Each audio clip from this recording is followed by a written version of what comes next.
The silence in the boardroom was absolute, the kind of heavy, suffocating quiet that precedes an execution.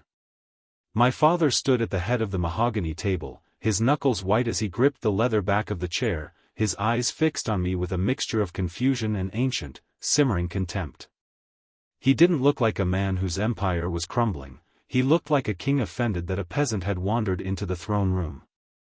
He let out a sharp, incredulous breath, shaking his head as if trying to clear a smudge from his vision. "You?" he spat, the word echoing off the glass walls that overlooked the Manhattan skyline. "I come here to negotiate with the CEO of Horizon, and they send in, the dropout? The stray?" He laughed then, a harsh, barking sound that lacked any genuine humor. "You really are uneducated and worthless if you think you belong in this room, boy. Go fetch the person in charge before I have security drag you out."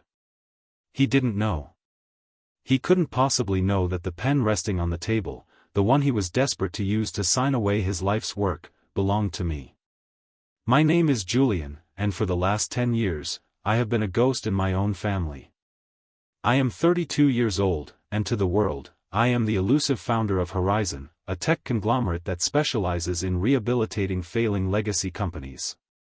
But to Arthur Sterling, the man currently sneering at me from across the table, I was just the disappointment who left home with nothing but a rucksack and a refusal to follow his archaic path. He remembered a boy who couldn't sit still in a classroom. He had no concept of the man who had learned to dismantle and rebuild corporations while he was busy polishing his ego. Before I go any further, tell me in the comments where you're watching from.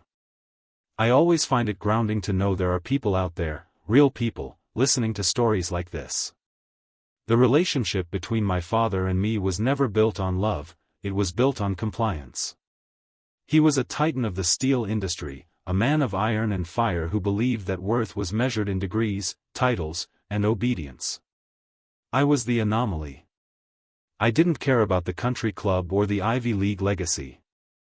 I cared about systems, about the invisible architecture of the digital world.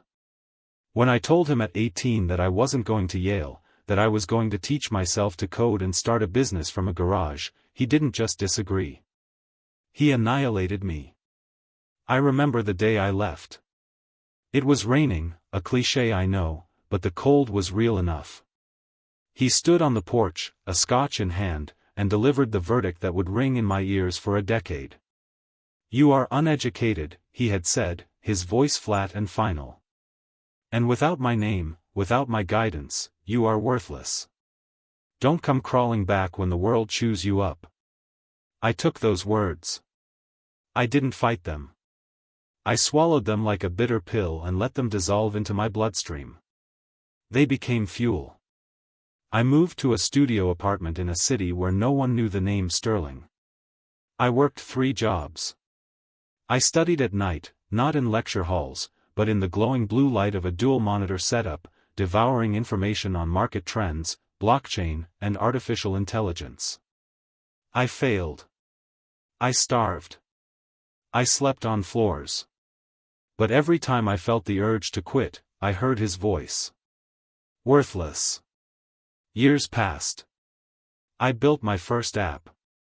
It sold for 6 figures. I invested. I built a platform. It sold for 7. Then came Horizon. We weren't just a company, we were a predator that targeted dying giants, stripping away the rot and making them lean, efficient, and profitable. I remained anonymous, operating through proxies and lawyers. I wanted the work to speak, not the name. But then, the file for Sterling Steel crossed my desk. The irony was not lost on me. My father's company, the monument to his ego, was hemorrhaging money. He had refused to modernize, refused to pivot, believing his sheer force of will could stop the changing tides of the economy. He was drowning, and he was looking for a lifeline. Horizon was the only firm willing to make an offer. I remember reading the due diligence report. The debt was staggering. The management was toxic. It was a sinking ship. Any rational CEO would have walked away. But I wasn't rational. I was a son with a score to settle. I instructed my team to set up the acquisition meeting. I told them to specify that the CEO of Horizon would be present to finalize the deal personally. I didn't use my name. To him, I was just J.R. Vance, a pseudonym I used for high-level negotiations. As the date approached, the tension in my chest was a physical weight. I wasn't afraid of him anymore, not physically, not financially. But there is a psychological terror in confronting the architect of your trauma. I wondered if he would recognize me. I had changed. I was broader now, bearded, dressed in bespoke suits that cost more than his car. But eyes, they say the eyes never change. I arrived at the conference room 10 minutes early. I dismissed my team. I wanted to be alone when he walked in. I stood by the window, watching the city below, a labyrinth of steel and glass that I now owned a significant piece of. When the door opened, I didn't turn around immediately. I heard his heavy footsteps, the confident rhythm of a man who still believed he was in charge, even as he came to beg for money. "Mr. Vance," he boomed. I turned. The recognition wasn't instant. He squinted, scanning my face, looking for the stranger he expected. Then, the realization hit him like a physical blow. His face went slack, then red with rage. That brings us back to the moment he laughed. The moment he called me worthless again. "You're the janitor," he sneered, looking around the empty room. "Or did you get a job fetching coffee for the big boys? Tell Mr. Vance I'm waiting." "There is no Mr. Vance," I said softly. My voice was calm, steady, a contrast to his booming baritone. "Vance is a shell. A holding name." He blinked, the insult dying on his lips as the gears in his mind tried to turn. "What are you babbling about? Where is the CEO?" "You're looking at him," I said. If this story is hitting you in any way, take a moment to like and subscribe. It truly helps this channel grow. He stared at me. For a long time, he just stared. Then he laughed again, but this time, there was a tremor in it. "You? The dropout? You expect me to believe that you own Horizon? You couldn't even finish a semester of economics." "I didn't need a semester," I replied, walking slowly toward the head of the table. "I needed hunger. And you gave me plenty of that." He slammed his hand on the table. "Enough of this charade. I am Arthur Sterling. I am here to save 5,000 jobs. I will not be mocked by my own failure of a son." "Sit down, Arthur," I said. The command was quiet, but it carried the weight of absolute authority. It was the voice of a man who signed checks that could buy small countries. It stunned him. He froze, his mouth slightly open. In that hesitation, the power dynamic shifted. The air in the room grew thin.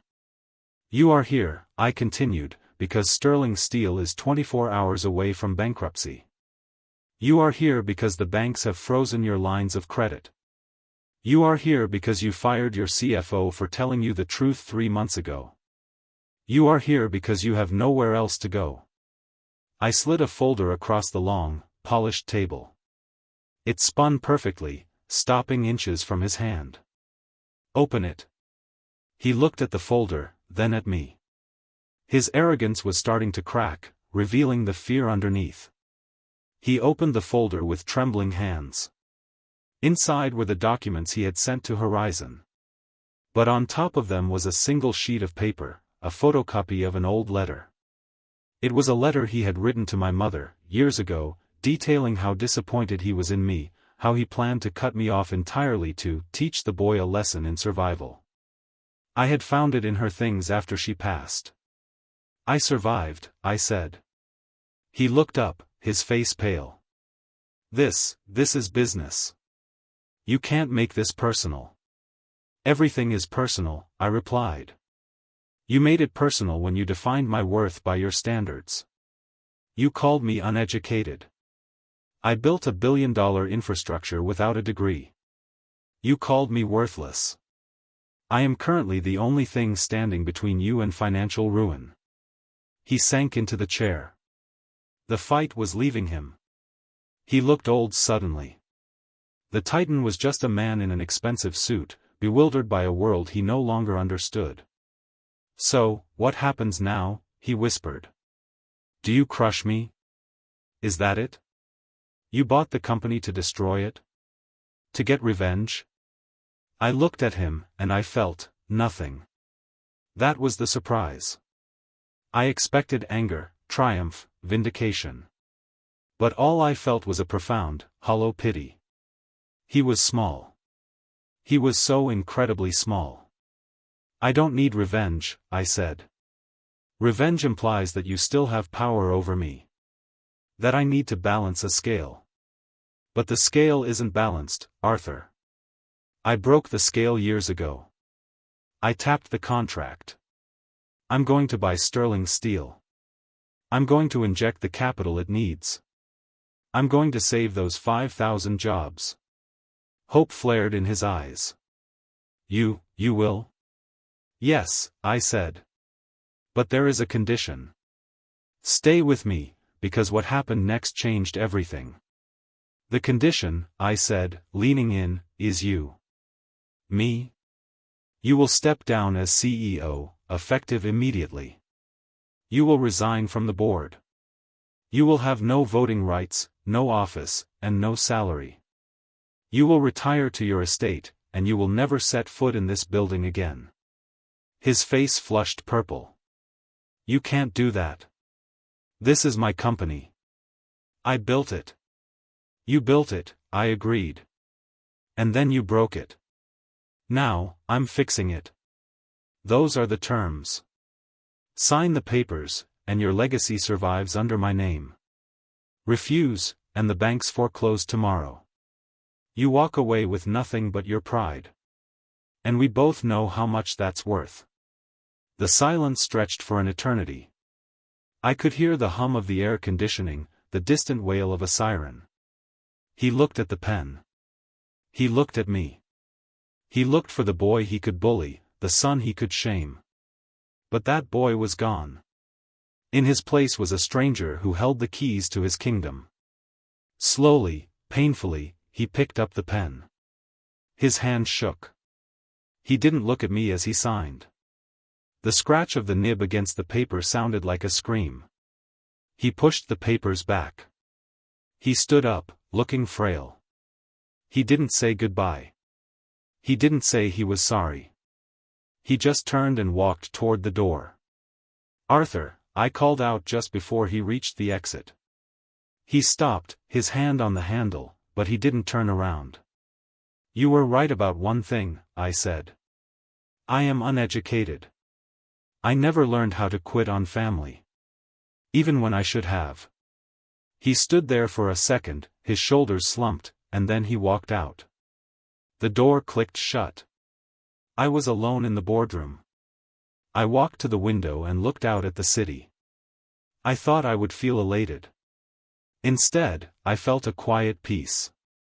The ghost was gone. The voice in my head that had whispered worthless for so long was finally silent.